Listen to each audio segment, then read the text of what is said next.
Hi, thank you for watching my humble homestead and garden side chat. So today for our Every Bits challenge, I have some apples here. And what I'm going to do is two different things. I am going to do an applesauce ferment, which is a very easy way to make some no-cook applesauce. And this will be in the refrigerator, and it takes about 3 days for it to sit out and ferment, and then it's in the refrigerator, and then it's delicious. I think it's delicious. It's a great way to get another probiotic into your system.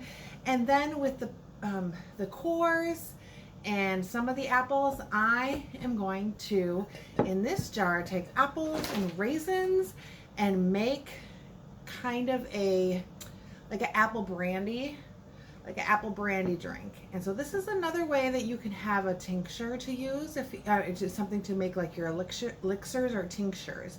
So it's just another cheap way to use your leftovers and make another form of fermented alcohol that you can use. I mean, if you want to drink it, that's fine, but otherwise you can use it for your tinctures and things like that.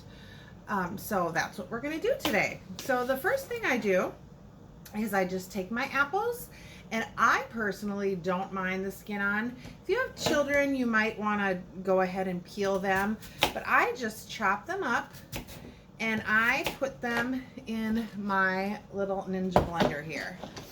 So that is what I'm gonna do. I didn't take the top off.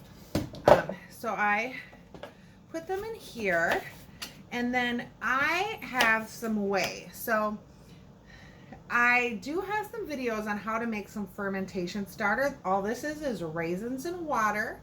That's what I'm going to use today for my whey. I'm going to use some fermentation starter. I also have some yogurt going in my Instapot. So you can use whey if you make your own yogurt. I also have some in the freezer because when I make my own yogurt, I definitely save the whey for things like this, or you can also use it, you can use it in your garden, you can use it for your animals. It's just so full of probiotics and vitamins and things like that, so we don't want to throw it away. So I do freeze it, or you can also use it to make like your rice or your pasta, things like that. So yeah, so there's different ways. And then for the little cores and things like that, I'm putting the leftovers right in here in my little handy dandy jar that I'm going to use to make the apple brandy. I call it apple brandy. I don't know what else you would call it, but apple drink, apple apple liquor, I don't know. But yeah, so I'm just going to put it in there. So as you layer the apples, you just, when you get a layer of the apples in there, then we're going to do a layer of raisins, and then just a light layer of, I have the pure cane sugar, and we're just going to keep doing that up the top of this jar. And then for the fermented applesauce, I'm just going to chop these up, and then I'm going to blend them to the consistency I like them. And then once I get that done, I will show you the next step. Okay, so stay tuned. And we will move on with our apple preservation today.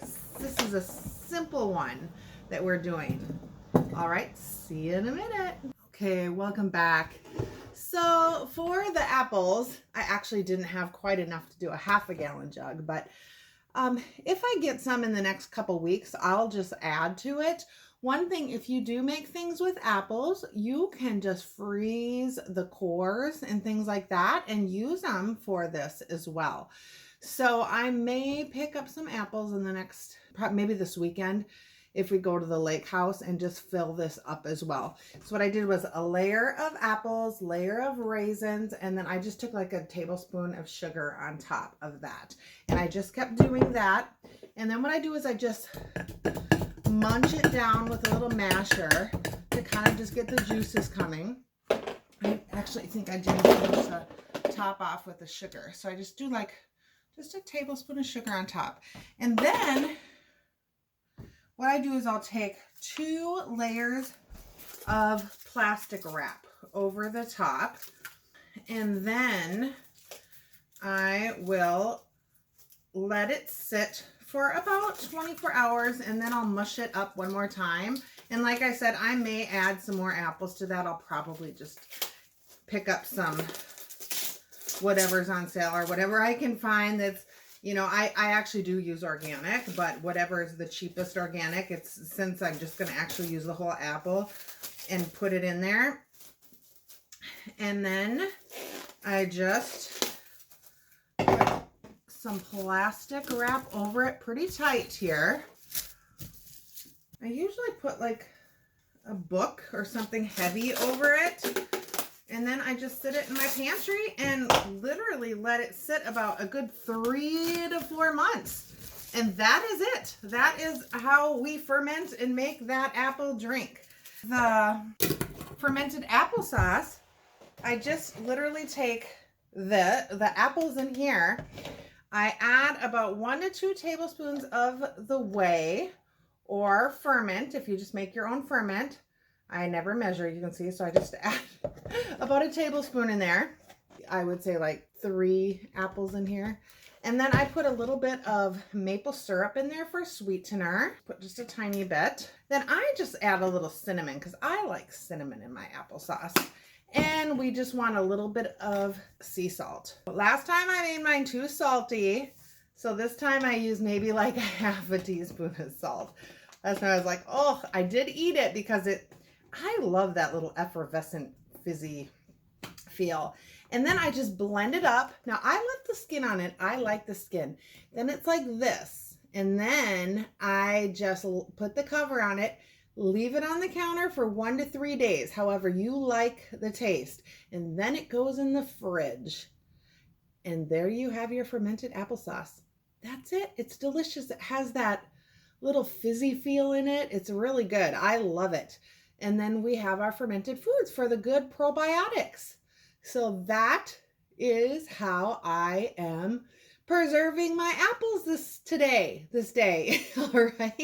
All right. Thanks so much for watching. If you like topics like this, please like and share, and we will be preserving more. Have a great day. Be blessed. Bye.